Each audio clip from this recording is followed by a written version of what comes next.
Hello students, आज की जो अपनी ये क्लास है, इस क्लास में अपन बात करेंगे गाउस के नियम के बारे में।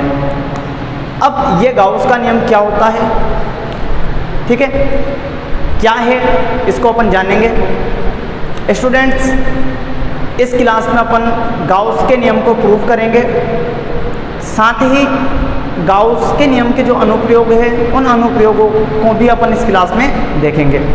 स्टूडेंट्स, गाउस के नियम को आगे पढ़ाने से पहले मैं आपका हमारे YouTube channel science classes for you पर स्वागत करता हूं। हाँ, एक और बात, अगर आपको हमारी ये वीडियो अच्छी लगे तो वीडियो को लाइक करें, शेयर भी करें और साथ ही हमारे YouTube चैनल को सब्सक्राइब भी कर दें, ठीक है। स्टूडेंट्स, गाउस का जो नियम है ये समझने से पहले अपन थोड़ा इसके बारे में जान लें। वैज्ञानिक गाउस ने एक बंद पृष्ठ से गुजरने वाले फ्लक्स और उस बंद पृष्ठ में उपस्थित आवेश के मध्य संबंध दिया और उस संबंध को ही अपन क्या कहते हैं, गाउस का नियम। यानी ये अपन कोई बंद पृष्ठ ले लें, बंद पृष्ठ, इस बंद पृष्ठ में कुछ आवेश रखा हुआ है, जैसे मान लो Q1, Q2, Q3, Q4 ... Qn मान लो। तब इस बंद पृष्ठ से कितना फ्लक्स निकलेगा या कितना फ्लक्स इससे गुजरेगा, तो विद्युत फ्लक्स और आवेश जो कि बंद पृष्ठ में रखा हुआ है, इसके मध्य संबंध किसने दिया, वैज्ञानिक गाउस ने, और उस संबंध को ही अपन क्या कहते हैं, गाउस का नियम।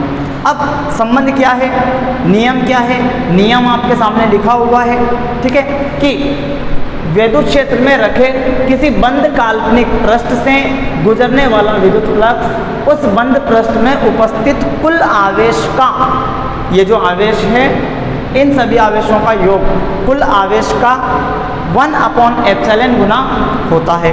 अर्थात अपन ये कह दें कि विद्युत फ्लक्स जो है बंद पृष्ठ से गुजरने वाला, बंद पृष्ठ से गुजरने वाला विद्युत फ्लक्स वो बराबर होता है बंद पृष्ठ में उपस्थित कुल आवेश का, या अपन कह दें बंद पृष्ठ में उपस्थित कुल आवेश ε, अर्थात बंद पृष्ठ में उपस्थित कुल आवेश का 1/ε गुना होता है, ठीक है। अब यहाँ से आप जानते हो एप्सिलॉन जो है वो होता है ε0 εr, तो इसे आप इस प्रकार भी लिख सकते हो, फाई बंद पृष्ठ बराबर होता है समीशन Q/ε0 εr, ठीक है। आगे ये जो फॉर्मूला है ये किसी माध्यम के लिए है। अगर अपन वायु या निर्वात की बात करें तो वायु या निर्वात के लिए εr का मान कितना होता है, आप जानते हो εr का मान होता है कितना, 1, ठीक है। तो यहाँ से फाई बंद पृष्ठ और किसके लिए, वायु या निर्वात के लिए होता है समीशन Q/ε0,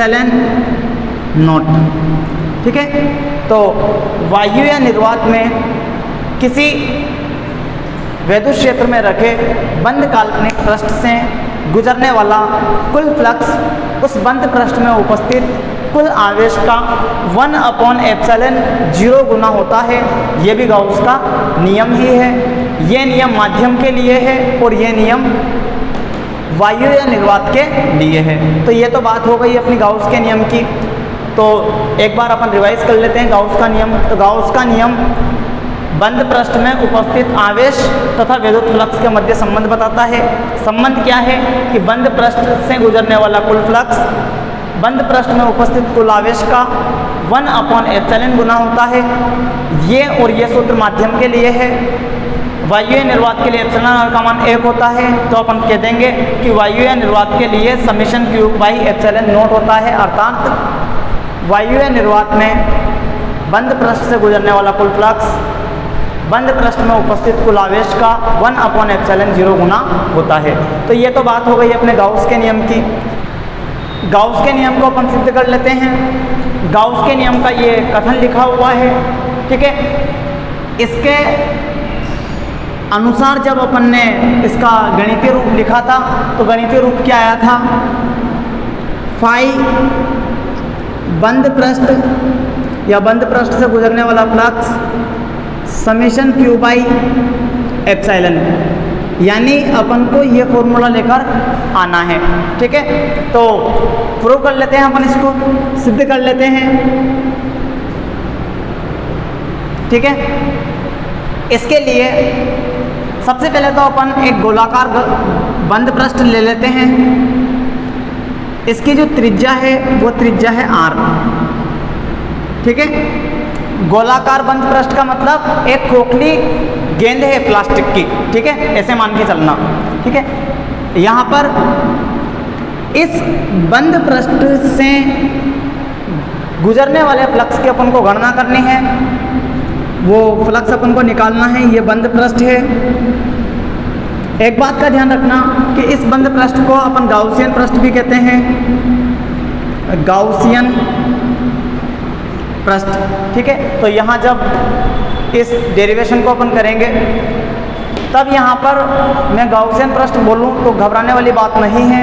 इस बंद पृष्ठ को ही अपन क्या बोल रहे हैं, गाउसियन पृष्ठ। इसके अंदर प्लस क्यू आवेश रखा हुआ है, ठीक है। इसके कारण इसके चारों ओर विद्युत क्षेत्र रहेगा। इस विद्युत क्षेत्र में गाउसियन पृष्ठ है। आगे इस बंद पृष्ठ से कितना फ्लक्स निकलेगा वो उसकी अपन को गणना करनी रहेगी। इसके लिए अपन क्या करते हैं, एक अल्पांश ले लेते हैं। मान लो कि ये अपन ने अल्पांश लिया है, ठीक है। इस अल्पांश का जो क्षेत्रफल सदिश है वो किस दिशा में है, तल के लंबवत। ये ऐसे तल और इस तल के लंबवत ऐसे बाहर की ओर, ये हो जाएगा अपना बाहर की ओर dA सदिश, ठीक है। और विद्युत क्षेत्र की जो तीव्रता की दिशा होती है वो प्लस क्यू आवेश के कारण आवेश से दूर होती है, यानी इस बिंदु पर अगर अपन देखें तो विद्युत क्षेत्र की तीव्रता की दिशा भी इसी दिशा के अनुदिश है, E सदिश। यानी इस वाली स्थिति में E सदिश और dA सदिश दोनों एक ही दिशा में है, ठीक है। तो अपन यहाँ पे लिख देते हैं, माना R त्रिज्या का बंद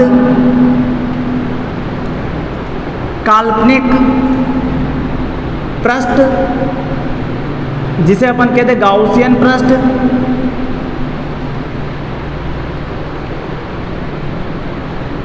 है, जिसमें स्मॉल क्यू आवेश है। इस संपूर्ण बंद पृष्ठ से, इस संपूर्ण बंद पृष्ठ से गुजरने वाले फ्लक्स की गणना करनी है।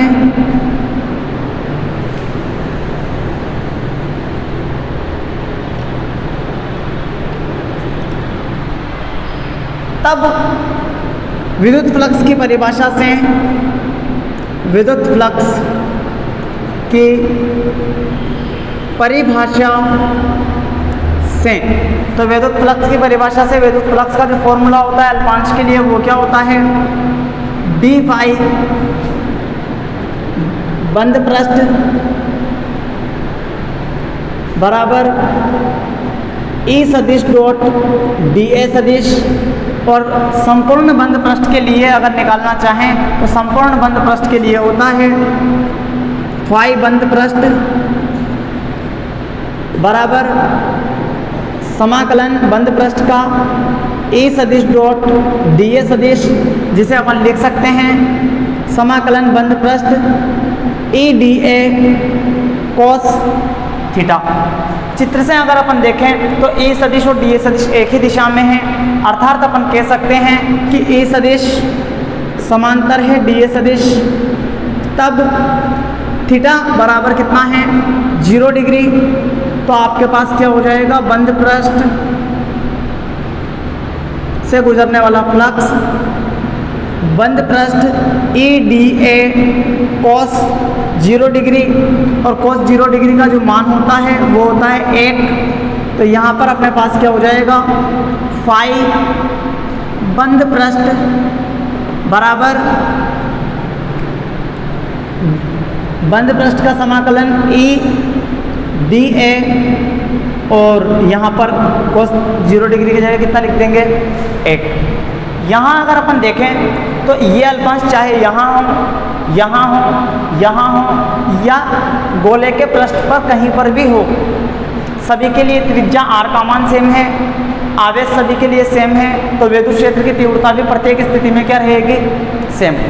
यानी E क्या है, नियत, E क्या है, नियत, और हम जानते हैं नियत को अपन अवकलन और समाकलन से बाहर निकाल सकते हैं, तो यहाँ पर अपन E को समाकलन से बाहर निकाल सकते हैं। तब आपके पास क्या हो जाएगा, फाई बंद पृष्ठ E बंद पृष्ठ का समाकलन दिए, ठीक है। और यहाँ पर अगर आप जानते हो तो देखो E बराबर होता है KQ/R², कैपिटल R ले लेते हैं, ठीक है। और K जो होता है वो होता है 1/4πε, तो यहाँ पे आपके पास हो जाएगा E बराबर Q/4πεr², ठीक है। तो ये E की वैल्यू तो ये रही, और आप बंद पृष्ठ DA, ये जो है सभी अल्पांशों का समाकलन है, सभी अल्पांशों का योग, जो कि इस गोले का पृष्ठीय क्षेत्रफल रहेगा, गोले का पृष्ठीय क्षेत्रफल जो क्या होता है 4πr², तो यहाँ से E और समाकलन DA दोनों के मान यहाँ रखने पर, तो फाई बंद पृष्ठ बराबर हो जाएगा Q/4πε इंटू R², और DA का समाकलन क्या हो जाएगा 4πr², 4π से 4π कैंसिल, R² से R² कैंसिल, तो फाई बंद पृष्ठ अर्थात बंद पृष्ठ से गुजरने वाला फ्लक्स क्या है अपने पास Q/ε, और यही क्या है गाउस का नियम, ठीक है। अब ये तो माध्यम के लिए है, वायुव्य निर्वात के लिए क्या होगा, तो वायुव्य निर्वात के लिए मैं आपको बता दूं, फाई बंद पृष्ठ बराबर रहेगा Q/ε0, ये माध्यम के लिए है, और ये वायु या निर्वात के लिए है, ठीक है। तो ये अपन ने गाउस के नियम को सिद्ध कर दिया है। अब अपन बात करते हैं गाउस के नियम के अनुप्रयोग। स्टूडेंट्स, गाउस के नियम के अनुप्रयोग क्या है, गाउस के नियम का उपयोग क्या है, ठीक है। तो स्टूडेंट्स, जहाँ पर ऐसी समस्या हो जिसमें कि कूलॉम का नियम और अध्यारोपण सिद्धांत के द्वारा विद्युत बल और विद्युत क्षेत्र की तीव्रता निकालना काफ़ी कठिन हो, वहीं गाउस का नियम आसानी से उन समस्याओं को हल कर देता है। जैसे कि सतत आवेश वितरण, मान लो सतत आवेश वितरण आप पढ़ चुके हो, इसी क्लास में मैं पहले पढ़ा चुका हूँ। सतत आवेश वितरण में बहुत सारे आवेश नज़दीक होते हैं, है ना, इतने पास पास होते हैं कि अलग अलग आवेशों का अध्ययन करना संभव न हो। अब ऐसी स्थिति में अगर अपन से बोले कि किसी r दूरी पर प्रेक्षण बिंदु पर विद्युत क्षेत्र की तीव्रता ज्ञात करें, बल ज्ञात करें, वहाँ पर कोई परीक्षण आवेश रखा हुआ है, तो ऐसी स्थितियों में कूलॉम का नियम और अध्यारोपण सिद्धांत लगाना थोड़ा सा कठिन हो जाता है। वहीं पर गाउस का नियम आसानी से अपने हल आपको दे देगा, ठीक है। तो जैसे कि इसका सबसे अच्छा एग्जाम्पल यहीं पे है अपने सामने, अनंत रेखीय आवेश के कारण विद्युत क्षेत्र की तीव्रता। जैसे कि मान लो एक आवेशित तार है जिसकी लंबाई अनंत है, ठीक है। जो कि वाई डैश अक्ष का अनुदिश रखा हुआ है, इस पर एक समान रूप से धनावेश वितरित है।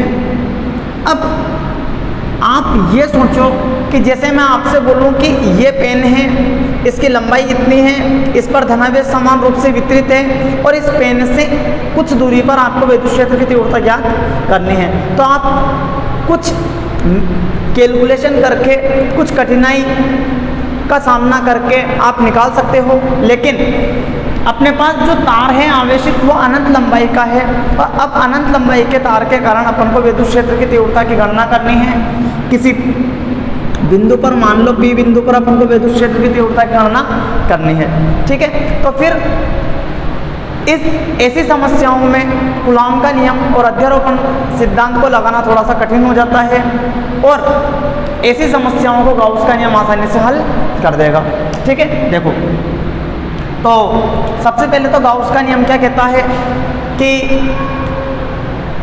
एक काल्पनिक बंद पृष्ठ लो, ठीक है। जिस काल्पनिक बंद पृष्ठ को अपन क्या कहते हैं, गाउसियन पृष्ठ। तो यहाँ पर अपन ने क्या है, सममिति के अनुसार एक बेलनाकार गाउसियन पृष्ठ लिया है। गाउसियन पृष्ठ की परिभाषा का अनुसार ध्यान रखना क्या होता है कि प्रेक्षण बिंदु जो है वो गाउसियन पृष्ठ पर उपस्थित होना चाहिए, ठीक है। यहाँ से यहाँ तक की दूरी है r, ठीक है। इस गाउसियन पृष्ठ की जो लंबाई है वो लंबाई है l, ठीक है। आगे यहाँ पे मैं आपको बता दूं कि रेखीय आवेश घनत्व इसका जो है,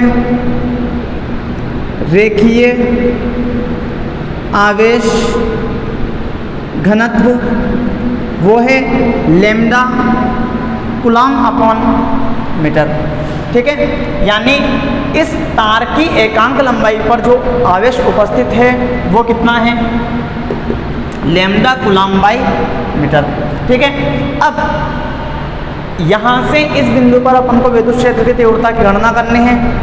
अगर विद्युत क्षेत्र की तीव्रता की गणना अपन कर सकते हैं तो आसानी से अपन यहाँ पर अगर परीक्षण आवेश को रख दें तो बल की गणना भी अपन आसानी से कर सकते हैं। तो सबसे पहले अपन विद्युत क्षेत्र की तीव्रता की गणना कर लें। इसके लिए मैं क्या करता हूँ, इस गाउसियन पृष्ठ पर 3 अल्पांश लेता हूँ। चूँकि इस बंद पृष्ठ को जब अपन तोड़ेंगे तो 3 भागों में तोड़ सकते हैं। पहला भाग रहेगा ऊपरी वाला भाग, इसको तोड़ा तो इस ऊपरी वाले भाग पर मैं एक अल्पांश ले लेता हूँ। निचला भाग, इस पर भी एक अल्पांश ले लेते हैं। एक भाग रहेगा इसका वक्र पृष्ठ, तो वक्र पृष्ठ पर भी अपन ने यहाँ पर एक अल्पांश ले लिया है। इस अल्पांश को नाम दिया A, इस अल्पांश को नाम दिया B और इस अल्पांश को नाम दिया C। एक बात का ध्यान रखना, आपने पढ़ा भी है कि विद्युत बल रेखाएं किसी भी पृष्ठ पर या तो समकोण बनाते हुए निकलती है या समकोण बनाते हुए प्रवेश करती है। तो यहाँ पर चूंकि धनावेश है तो धनावेश के कारण आपको मैं बता दूं तो इसके कारण बल रेखा इस दिशा में, और मैं आपको जब विद्युत बल रेखाएं पढ़ा रहा था तो मैंने कहा था कि ये तीर का जो निशान है ये विद्युत क्षेत्र की दिशा को भी बताता है।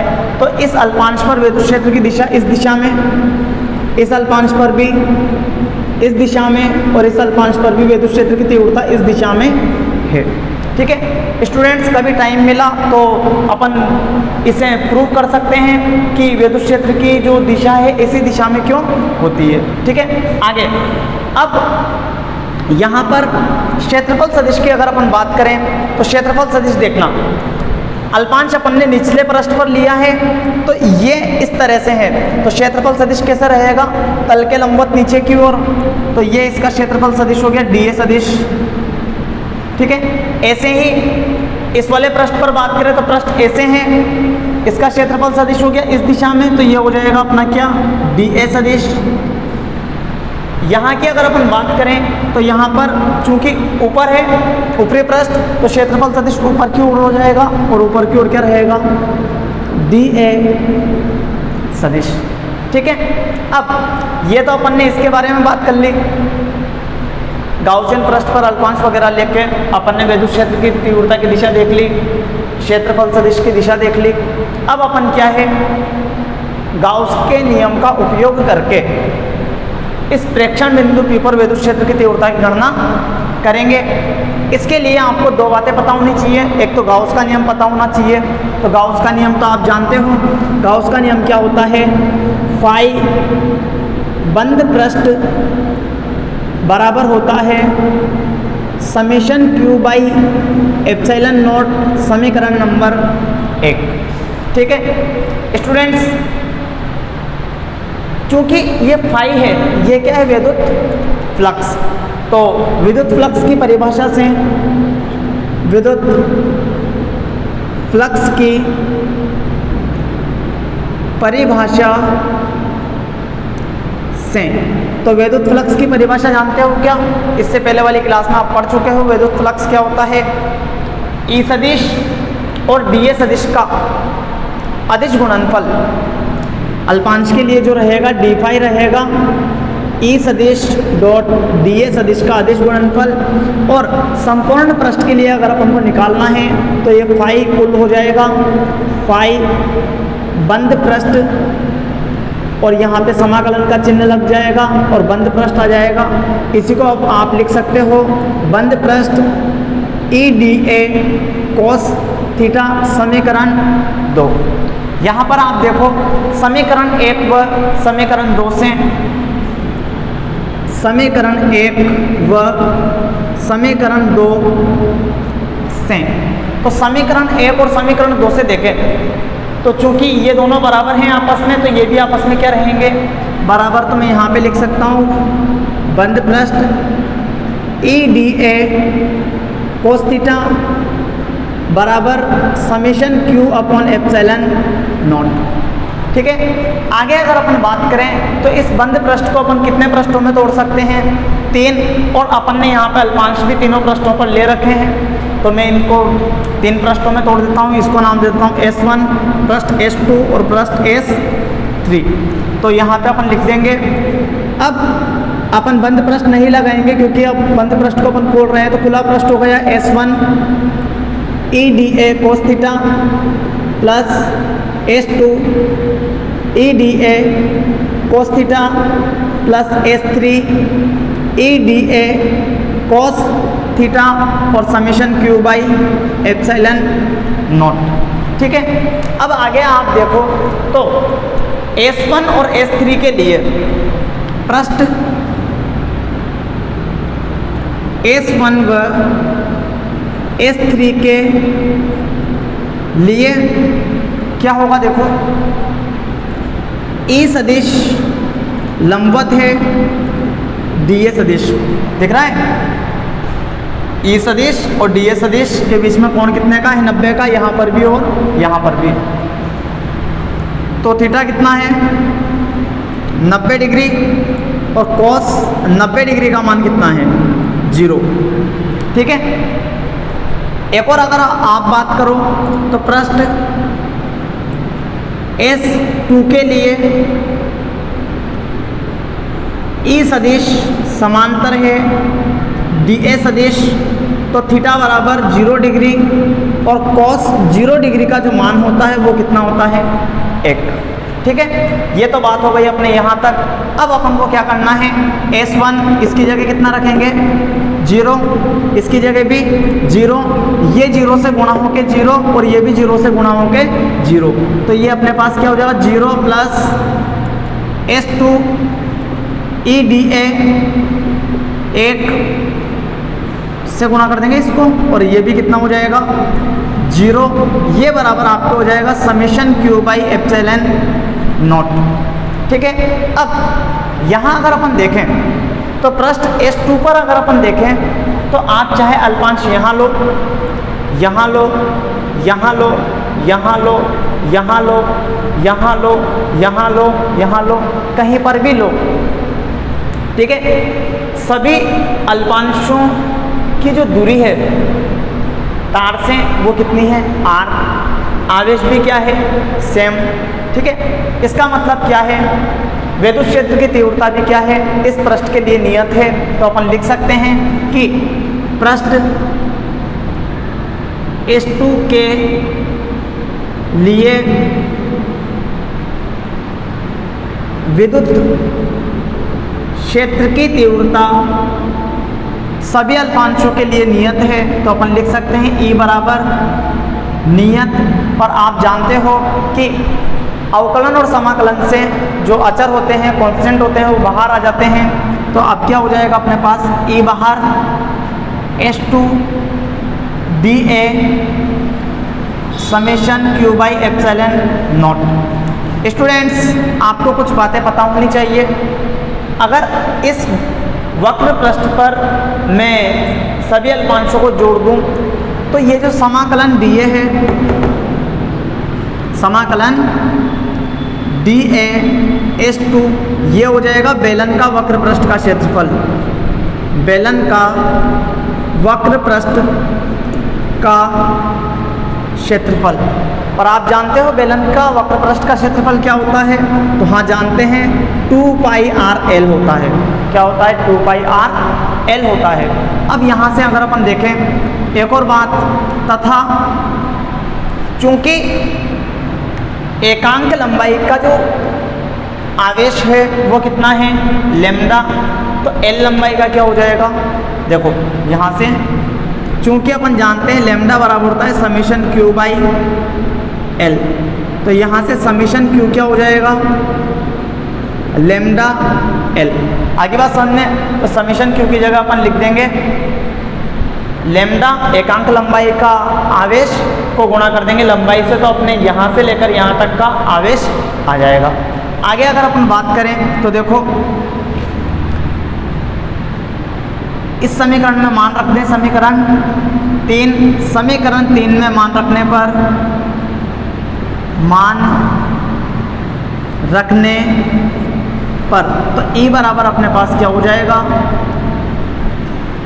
ये DA की जगह क्या लिख देंगे, 2 पाई r l, ठीक है। आगे यहाँ से समेशन Q की जगह lambda L upon epsilon not. यहाँ से आप देखो तो L से L कैंसिल, तो आपके पास E बराबर क्या हो जाएगा, lambda upon 2 pi r epsilon not. एक फॉर्मूला तो विद्युत क्षेत्र की तीव्रता का ये है। आगे अगर अपन देखें तो इसमें ही अगर 2 से ऊपर नीचे गुणा कर दूं तो ऐसा हो सकता है कि E बराबर 2 lambda upon 4 pi epsilon not r, ठीक है। और आप जानते हो 1 अपॉन 4 पाई एप्सिलॉन नॉट को क्या लिख सकते हो, के, तो आपके पास E बराबर क्या आ जाएगा, 2k लैम्डा अपॉन r। ये अदिश रूप में फॉर्मूला है। अगर आप सदिश रूप में लिखना चाहते हो तो लिख सकते हो E सदिश बराबर 2k lambda upon r cap, जहाँ r कैप विद्युत क्षेत्र की दिशा में एकांक सदिश है, ठीक है। तो ये तो अदिश रूप में हो गया और ये सदिश रूप में हो गया। यहाँ से अगर अपन देखें तो चूंकि गाउस के नियम के जो अनुप्रयोग है, एप्लीकेशन ऑफ गाउस लॉ, उससे वक्र पूछे जा सकते हैं। विद्युत क्षेत्र की तीव्रता का वक्र पूछ लें लैम्डा के साथ, और विद्युत क्षेत्र की तीव्रता का वक्र पूछ लें प्रेक्षण बिंदु की दूरी के साथ। तो E का रिलेशन लैम्डा के साथ कैसा है, समानुपाती। तो आप E व लैम्डा के मध्य वक्र, तो वक्र कैसा आएगा, ये तो अपना लैम्डा और ये अपना E, तो एक सीधी सरल रेखा आपको मिलेगा। और लिख भी दोगे आप यहाँ पे E समानुपाती है किसके, लैम्डा के। अगर आपसे पूछे E व R के मध्य वक्र, E व R के मध्य वक्र, तो E और R के मध्य जो वक्र बनेगा ये R है और ये E है, ठीक है। तो क्या E का रिलेशन R के साथ कैसा है, वितरणानुपाती, और वितरणानुपाती का जो ग्राफ आता है वो ऐसा आता है। और यहाँ पे लिख दोगे E वितरणानुपाती है R के। हाँ, एक बात का और ध्यान रखना, कभी कभी आपको कंफ्यूज करने के लिए E व R के मध्य वक्र न पूछकर ऐसा पूछ सकते हैं कि E व 1 अपॉन R के मध्य वक्र। तो यहाँ से आप जानते हो कि ई का 1/r के साथ संबंध कैसा है, समानुपाती।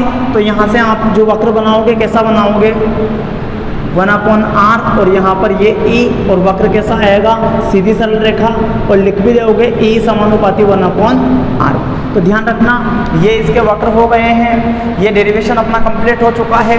इस प्रकार अपन ने अनंत रेखीय आवेश के कारण विद्युत क्षेत्र की तीव्रता की गणना कर ली है। अब मान लो जैसे कि यहाँ ये अब जो मैं बता रहा हूँ ये अपनी किताब में नहीं है, बस थोड़ा सा इंटरेस्टिंग है इसलिए बता रहा हूँ। ये विद्युत क्षेत्र की तीव्रता तक की बात हो चुकी है। मान लो अगर आपसे बोल दे कि यहाँ पर एक परीक्षण आवेश Q नोट को रख दें तो उस पर बल कितना लगेगा, तो आप उस बल की कैलकुलेशन भी आसानी से कर सकते हो। देखो कैसे, F बराबर क्या होता है, Q नोट E, तो यहाँ से आप लिख सकते हो 2K, या पहले Q note into 2K lambda upon R, और यहाँ से F इक्वल टू आपके पास हो जाएगा 2K Q note lambda upon R। इस प्रकार से आप बल की गणना भी कर सकते हो। तो आप इस अनुप्रयोग से समझ भी सकते हो कि जो अनंत रेखीय आवेश था, अनंत रेखीय आवेश वितरण था, उसके कारण r दूरी पर विद्युत क्षेत्र की तीव्रता अगर अपन कूलाम के नियम से और अध्यारोपण सिद्धांत से निकालने लगते तो काफ़ी ज़्यादा कैलकुलेशन कठिन हो जाती और हो सकता कि अपन निकाल ही नहीं पाते।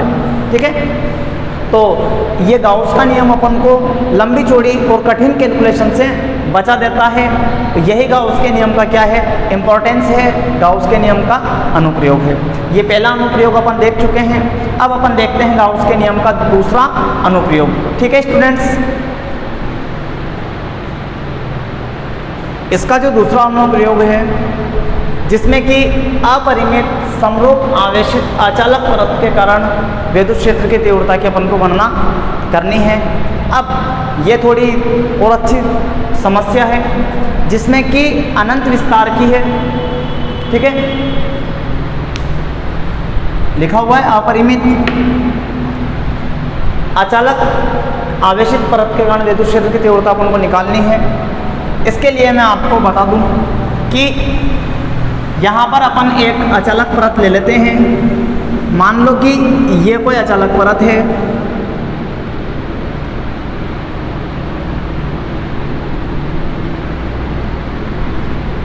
ठीक है, ये अचालक परत है, समान रूप से आवेशित है,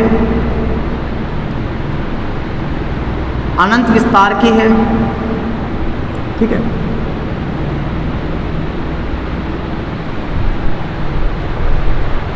इस परत के कारण अपन को विद्युत क्षेत्र की तीव्रता की गणना करनी है।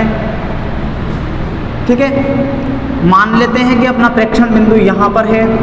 इस प्रेक्षण बिंदु पर अपन को विद्युत क्षेत्र की तीव्रता की गणना करनी है। समिति के अनुसार यहाँ पर पुनः एक गाउसियन पृष्ठ की कल्पना करते हैं, और गाउसियन पृष्ठ अब भी जो अपन लेंगे वो गाउसियन पृष्ठ जो है अभी भी कैसा रहेगा, बेलनाकार। ठीक है, बेलनाकार गाउसियन पृष्ठ रहेगा। इस बेलनाकार गाउसियन पृष्ठ को 3 पृष्ठों में बांटते हैं।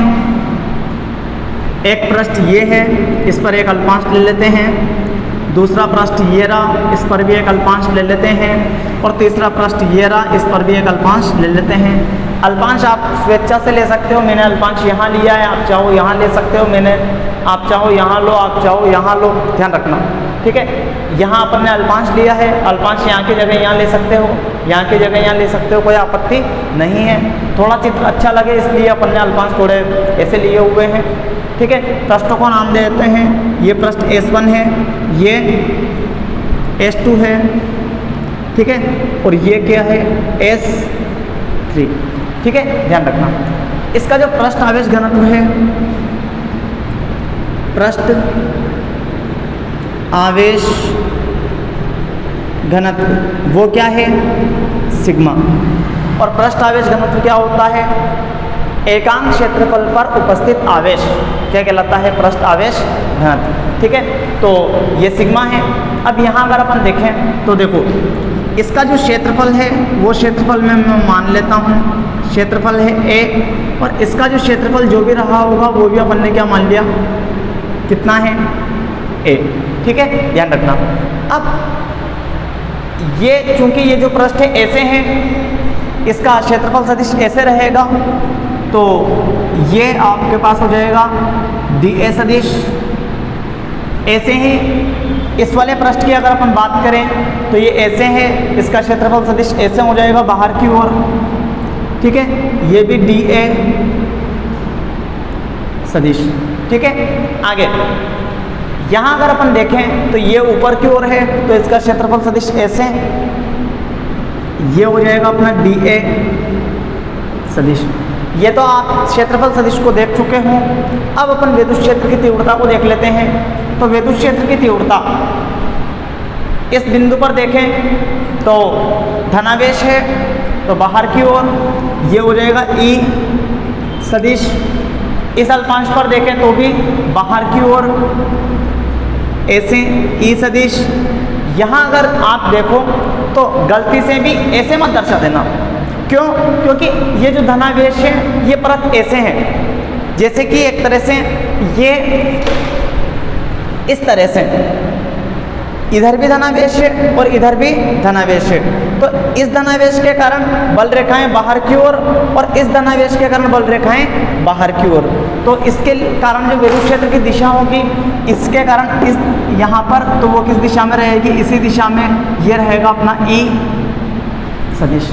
ठीक है, अब चूंकि विद्युत क्षेत्र की तीव्रता की गणना करनी है, गाउस के नियम का अनुप्रयोग है, गाउस का नियम का यूज़ करना है अपन को, तो गाउस का नियम अपन लिख देते हैं। क्या होता है? फाई बंद पृष्ठ बराबर बंद पृष्ठ समाकलन ई डी ए गाउस का नियम लिखना है summation Q by epsilon naught. समीकरण नंबर 1, विद्युत फ्लक्स की परिभाषा से विद्युत फ्लक्स की परिभाषा से फाई बंद पृष्ठ बराबर होता है बंद पृष्ठ का समाकलन ई डी ए कोस थीटा। समीकरण नंबर 2। ठीक है, और यहाँ जो अभी गलती हुई तो गलती होने का कारण सिर्फ इतना सा है, क्योंकि मैं जब भी डेरिवेशन करता हूँ तो हमेशा ऐसा लिखता हूँ समीकरण 1 व समीकरण 2 से जो परिणाम आता है यहाँ पर वो डायरेक्ट लिख देता हूँ मैं यहाँ पे। तो क्या हो जाएगा? बंद पृष्ठ E d A cos theta बराबर summation Q by epsilon naught. समीकरण नंबर 3। तो ये तो बात हो गई अपने समीकरण 3 की। अगर आपको डायरेक्ट याद हो तो आप ये दोनों लिख के डायरेक्ट लिख सकते हो। सिर्फ इतना सा लिख दोगे ऊपर विद्युत फ्लक्स की परिभाषा तथा गाउस के नियम से। ठीक है, तो समीकरण 3 तक अपन आसानी से पहुंच चुके हैं। अब चूंकि बंद पृष्ठ है, इस बंद पृष्ठ को अपन खुले पृष्ठों में डिवाइड करेंगे, तोड़ेंगे, तो 3 पृष्ठों में टूटेगा। S1 E d A cos theta, sorry बंद पृष्ठ अब नहीं लगेगा क्योंकि बंद पृष्ठ को खुले पृष्ठों में तोड़ दिया। S2 E d A cos theta, S3 E d A cos theta, और अपने पास हो जाएगा summation Q by epsilon not. अब आप यहाँ देखो तो S1 और S2 के लिए, S1 व S2 के लिए, हाँ एक बात और ध्यान रखना, आप कंफ्यूज नहीं होंगे यहाँ पे कि पहले अपन ने इसको S1 लिया था, ठीक है, इसको S2 लिया था, इसको S3 लिया था, तो आप ले सकते हो, कोई आपत्ति नहीं है। ये S2 और ये S3 मान लो, ठीक है, ताकि कंफ्यूज नहीं होंगे। तो S1 व S3 के लिए देखो यहाँ पर चूँकि E सदिश और DA सदिश, E सदिश और DA सदिश एक ही दिशा में है, अर्थात अपन लिख सकते हैं कि E सदिश समांतर है DA सदिश के। ठीक है, तब थीटा कितना होता है? थीटा बराबर 0 डिग्री, और कॉस 0 डिग्री का जो मान होता है वो कितना होता है? 1। ठीक है, और पृष्ठ S2 के लिए थीटा कितना है? 90। पृष्ठ S2 के लिए थीटा कितना है? 90 डिग्री, और कॉस 90 डिग्री का जो मान होता है वो कितना होता है? 0। अब S1 तो यहाँ पर 1 रखेंगे, तो S1 EDA गुणा 1 प्लस पृष्ठ S2 EDA 0 से गुणा किया, ठीक है, क्योंकि S2 के लिए cos 90 की वैल्यू 0 और S3 के लिए EDA देख लो यहाँ से S3 के लिए cos 0 डिग्री बराबर 1 summation Q by epsilon naught. ठीक है, आगे अगर अपन देखें तो ये तो 0 से गुणा होकर 0 हो गया। इसकी और इसकी बात करें तो यहाँ से आप E चूंकि कांस्टेंट है बाहर ले सकते हो, S1 DA plus E common बाहर ले लिया अपन ने, कॉमन तो हाँ समाकलन के चिन्ह से बाहर ले लिया, S3 DA summation Q by epsilon naught. ठीक है, अब आप अगर यहाँ से देखो तो ये कांस्टेंट कैसे हैं पहले तो वो देख लो। क्योंकि इस पृष्ठ की दूरी, ये पृष्ठ ऐसे है, इसकी दूरी यहाँ से r है मान लेते हैं, तो इस पृष्ठ पर अल्पांश आप कहीं पर भी लो, सभी अल्पांशों के लिए दूरी r, आवेश का मान सेम, तो विद्युत क्षेत्र की तीव्रता भी सेम वही बात यहाँ पर रहेगी, तो विद्युत क्षेत्र की तीव्रता कांस्टेंट है। दूसरी बात, अगर आप इन सभी अल्पांशों को जोड़ो तो आपके पास क्षेत्रफल आएगा 1। ऐसे ही यहाँ पर सभी अल्पांशों को जोड़ो तो आपके पास क्षेत्रफल क्या आएगा 1। तो आप क्या लिख दोगे, समाकलन S1 DA बराबर समाकलन S2 DA बराबर है किसके, 1 के। तब आप क्या लिखोगे, EA प्लस EA बराबर summation Q by epsilon not. अब प्रॉब्लम आती है समेशन Q की, तो यहाँ से हम जानते हैं चूंकि सिग्मा बराबर क्या होता है, समेशन Q बाई A होता है, तो यहाँ से समेशन Q बराबर क्या हो जाएगा, सिग्मा A। और आप ऐसे भी देख सकते हो चूंकि एकांक क्षेत्रफल का जो पृष्ठ आवेश घनत्व वो क्या है, सिग्मा, तो A क्षेत्रफल का कितना रहेगा, सिग्मा इंटू A। ठीक है, आगे तो यहाँ से 2EA बराबर आपके पास क्या हो जाएगा, sigma A by epsilon not, A से A कैंसिल। तब आप जब E निकालोगे तो E बराबर आपके पास क्या आएगा, सिग्मा अपॉन 2 एप्सिलॉन नॉट। ठीक है, ये आप विद्युत क्षेत्र की तीव्रता निकाल चुके हो प्रेक्षण बिंदु पर यहाँ पर। आगे बात समझ में, आगे चाहे यहाँ हो या यहाँ हो कोई आपत्ति नहीं है। ठीक है, आगे अब ये तो है अदिश रूप में, सदिश रूप में आप लिखना चाहो तो सदिश रूप E सदिश बराबर sigma upon 2 epsilon not n cap, जहाँ आप कह दोगे कि n कैप जो है E सदिश की दिशा में एकांक सदिश है। ठीक है, ये अदिश रूप है और ये सदिश रूप है। यहाँ से अगर अपन देखें तो एक विशेष कंडीशन आप यहाँ पे देख सकते हो कि अनंत विस्तार की अचालक परत के कारण विद्युत क्षेत्र की जो तीव्रता है वो दूरी पर निर्भर नहीं करती, प्रेक्षण बिंदु से दूरी पर निर्भर नहीं करती, यानी प्रेक्षण बिंदु यहाँ हो यहाँ हो यहाँ हो यहाँ हो, इस पर निर्भर नहीं करती। ठीक है, तो ध्यान रख लेना इस बात को। आपको जब भी पूछा जाए कि अनंत विस्तार की अचालक परत के कारण E व R के मध्य वक्र बनाइए, R के मध्य वक्र, तो वक्र क्या रहेगा, क्योंकि आप जानते हो कांस्टेंट का जो वक्र आता है वो कैसा आता है, इस वाली अक्ष के समांतर। ठीक है, ध्यान रखना। आगे बात समझ में, आपसे पूछ ले E और सिग्मा के मध्य वक्र, E व सिग्मा के मध्य वक्र। ठीक है, E और सिग्मा के मध्य वक्र जो रहेगा वो कैसा रहेगा, ये अपना सिग्मा और ये E। देखो यहाँ से इस रिलेशन से अपन कह सकते हैं समानुपाती का संबंध है, तो ग्राफ कैसा आएगा, सीधी सरल रेखा, और लिख भी दोगे E समानुपाती सिग्मा। ठीक है, तो ये आपने E और R के मध्य वक्र बना लिया और ये E और सिग्मा के मध्य वक्र बना लिया। ये दूसरी प्रॉब्लम थी जिसने कि अनंत विस्तार की, अनंत विस्तार का मतलब अनंत लंबाई की, ठीक है, यानी लंबाई काफ़ी ज़्यादा है और आवेशित परत थी। अब आवेशित परत के कारण अपन को किसी प्रेक्षण बिंदु पर विद्युत क्षेत्र की तीव्रता ज्ञात करनी थी, ठीक है। तो यहाँ कूलॉम का नियम लगावें और अध्यारोपण सिद्धांत लगाकर अगर अपन विद्युत क्षेत्र की तीव्रता निकालना चाहें तो ये एक तरह से समझदारी नहीं है, ठीक है। तो यहाँ पर अपन गाउस के नियम का उपयोग करते हैं और गाउस के नियम का उपयोग करके अपन आसानी से विद्युत क्षेत्र की तीव्रता निकाल लेते हैं। अब बात आती है बल की, तो बल भी आप निकाल सकते हो। कैसे जानते हो? चूंकि F बराबर होता है QE या Q नॉट, तो यहाँ से F बराबर Q not sigma sigma upon 2 epsilon not, sigma upon 2 epsilon not. तो F बराबर क्या हो जाएगा?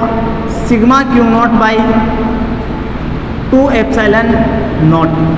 ये बल का सूत्र है। यदि अपन किसी परीक्षण आवेश को यहाँ पर रख दें तो उस पर बल कितना लगेगा? F बराबर sigma Q not by 2 epsilon not. तो विद्युत क्षेत्र की तीव्रता और बल को अपन आसानी से गाउस के नियम से निकाल सकते हैं, ठीक है। तो ये अपना दूसरा अनुप्रयोग कंप्लीट हो चुका है स्टूडेंट्स। यहाँ पर एक बात और ध्यान रख लेना, ठीक है, सोचा बता दूँ आपको, ठीक है, कि ये अपन ने धनावेश के कारण निकाली है विद्युत क्षेत्र की तीव्रता। आप चाहो तो ऋणावेश के कारण निकाल सकते थे, कुछ भी फर्क नहीं आएगा। विद्युत क्षेत्र की तीव्रता अभी बाहर की ओर है और फिर विद्युत क्षेत्र की तीव्रता जो रहती है वो किधर रहती है? अंदर की ओर, ठीक है। तो इससे ज़्यादा कोई फर्क पड़ने वाला नहीं है, ठीक है।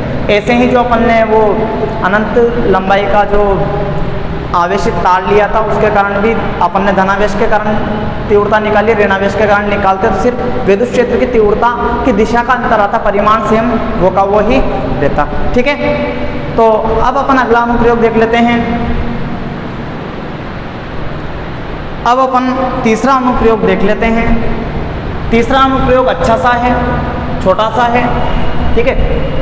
वैसे अगर अपन सिस्टमेटिक और अच्छे ढंग से करना चाहें तो थोड़ा बड़ा हो सकता है, लेकिन उसका छोटा तरीका ही काम में आ जाएगा। छोटे तरीके से ही अपन आसानी से निकाल लेंगे, ठीक है। तो तीसरा जो अनुप्रयोग है वो क्या है उसे आप देख लो, जिसको मैं नाम देता हूँ C।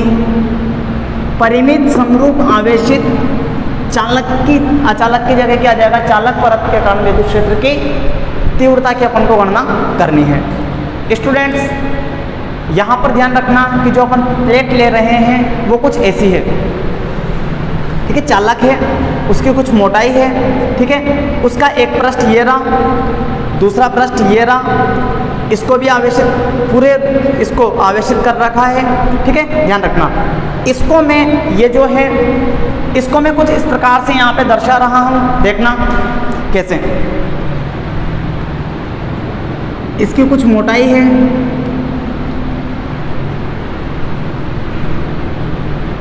ठीक है, अल्प मोटाई है, ये मान लो आपको, ठीक है। ये रहा, इसको आवेशित किया गया है। इस पर जो आवेश है एक पृष्ठ पर ये रहा और दूसरे पृष्ठ पर ये रहा, ठीक है। पृष्ठ आवेश घनत्व, पृष्ठ आवेश घनत्व सिग्मा है, ध्यान रखना। आगे अगर अपन देखें तो ये जो चालक परतें है, इसका एक पृष्ठ ये रहा और दूसरा पृष्ठ ये रहा। एक पृष्ठ को नाम दे देता हूँ P और दूसरे पृष्ठ को नाम दे देता हूँ Q। अब इस वाले पृष्ठ को, चूंकि ये जो आवेश है, चालक को जो अपन आवेश देते हैं, सारा का सारा आवेश उसके पृष्ठ पर होता है, अंदर कोई भी आवेश उपस्थित नहीं होता। सारा आवेश कहाँ पे आ जाता है? पृष्ठ पर आ जाता है, ठीक है। तो यहाँ अगर अपन देखें तो P और Q इनको दो अलग अलग अचालक परत मान सकते हैं, ठीक है। जिसके कारण मान लो किसी प्रेक्षण बिंदु पर अपन को मैं बोल देता हूँ A, इस A बिंदु पर विद्युत क्षेत्र की तीव्रता की गणना करनी है, ठीक है। तो देखो यहाँ पर कैसे कर सकते हैं। पहले P के कारण अगर यहाँ देखें तो विद्युत क्षेत्र की तीव्रता अपन मान लेते हैं E1 है, ठीक है। तो E1 सदिश की दिशा क्या रहेगी? तो चूंकि ये धनावेशित है तो धनावेश के कारण आवेश से दूर, तो आवेश से दूर तो इस दिशा में ये हो जाएगा अपना E1 सदिश। ठीक है, दूसरा यहाँ अगर अपन देखें Q के कारण तो ये भी धनावेशी, तो धनावेश के कारण भी वापस आवेश से दूर यानी इस दिशा में, तो ये अपने पास हो जाएगा E2 सदिश। और इसी दिशा में मैं बोल देता हूँ क्या, एक एकांक सदिश ले लेता हूँ n कैप। ठीक है, तो लिख देते हैं, माना P पृष्ठ P आवेशित पृष्ठ P के कारण A बिंदु पर विद्युत क्षेत्र की तीव्रता E1 सदिश है, तब E1 सदिश बराबर क्या हो जाएगा, sigma upon 2 epsilon not n के समीकरण नंबर 1। चूँकि इस पृष्ठ को अपन अचालक परत मान सकते हैं एक, ठीक है, तो इसके कारण जो यहाँ जो तीव्रता रहेगी वो क्या रहेगी, अभी अपन जो फॉर्मूला प्रूव कर चुके हैं, sigma upon 2 epsilon not n cap. ठीक है, इसी प्रकार आवेशित पृष्ठ Q के कारण A पर विद्युत क्षेत्र की तीव्रता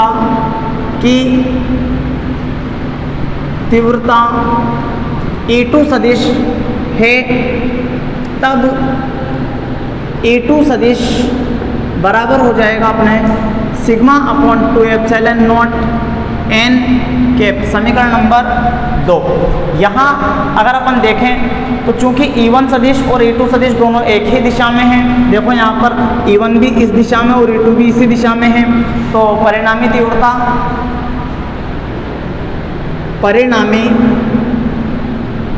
तीव्रता E सदिश बराबर हो जाएगा E1 सदिश प्लस E2 सदिश। E सदिश बराबर sigma upon 2 epsilon not n cap plus sigma upon 2 epsilon not n cap. इनमें से जो भी कॉमन आ रहा है ले लो, तो E सदिश बराबर sigma upon 2 epsilon not common 1 plus 1 n cap, ये कितना हो गया 2, तो sigma upon 2 epsilon not into 2 n cap, 2 से 2 कैंसिल, तो यहाँ से आप देख सकते हो E सदिश बराबर आपके पास क्या जाएगा, sigma upon epsilon not n cap. ये सदिश रूप है।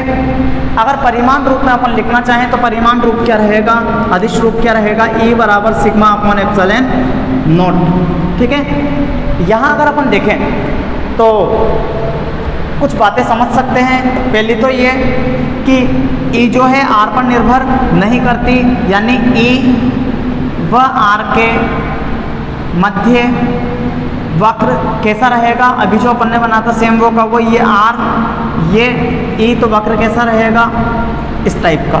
ठीक है, दूसरी बात E और सिग्मा के मध्य वक्र, E व सिग्मा के मध्य वक्र क्या रहेगा, ये सिग्मा ये E समानुपाती, E समानुपाती किसके, सिग्मा के।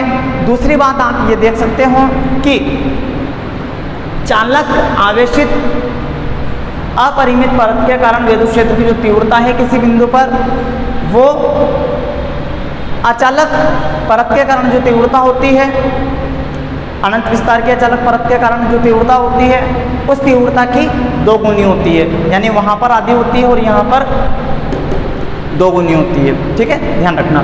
तो यहाँ पर बच्चों को काफ़ी ज़्यादा कन्फ्यूजन होता है, पूछते अचालक के लिए हैं, लिख चालक के लिए देते हैं, कभी चालक के लिए पूछे तो अचालक के लिए लिख देते हैं। तो ध्यान रखें, अचालक के लिए जो फॉर्मूला होता है, ध्यान रखना, E अचालक बराबर होता है सिग्मा अपॉन 2 एप्सिलॉन नॉट। ठीक है, ध्यान रखना। और E चालक ये जो होता है, ये होता है सिग्मा अपॉन एप्सिलॉन नॉट। ठीक है स्टूडेंट्स, यहाँ से अपन देख भी सकते हैं कि